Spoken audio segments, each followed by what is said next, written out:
మా నాన్నగారు నందిగామ దగ్గర గండేపల్లి అనే ప్రాంతంలో వాక్యం చెప్పడానికి వెళ్ళారు. నన్ను మా అక్కను కూడా తీసుకెళ్లారు.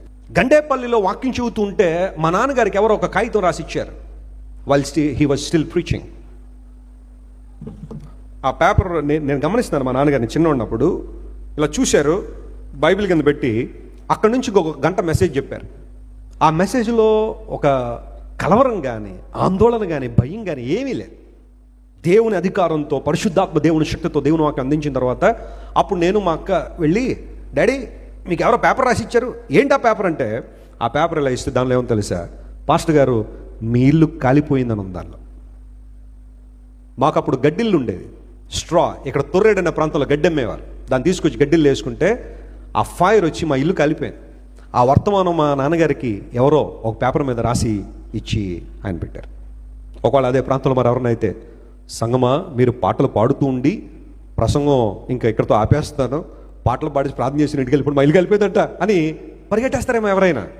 మా తండ్రి గారు అలా చేయలే. దేవుని వాక్యం చెప్పారు. గండేపల్లిలో ఆ రోజంతా వాక్యం చెప్పి ఆ నైట్ బయలుదేరి వచ్చేసరికి మా అమ్మగారు ఏడుస్తున్నారు.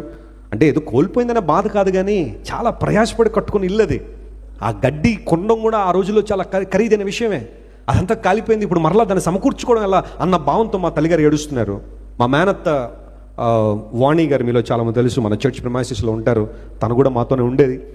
సో వాళ్ళిద్దరూ ఉన్నారు, మా తమ్ముడితో పాటు పాలిమానుల్ గారు, ఆ ముగ్గురు ఉన్నారు. మేము ముగ్గురు మీటింగ్స్కి వెళ్ళాం. వచ్చి చూసేసరికి ఇల్లంతా కాలిపోయింది.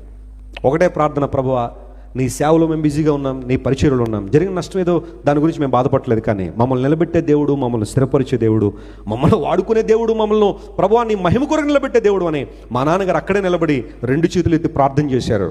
దేవుని బిడ్డలు అనేక మంది వచ్చి చూశారు ఆ పరిస్థితి. అనేక మంది సహాయం చేయడం ద్వారా మరలా ఆ ఇంటిని నిలబెట్టాం.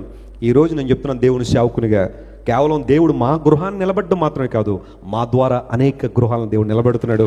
అనేక మందికి ఆశీర్వాదకరంగా దేవుడు చేశాడు.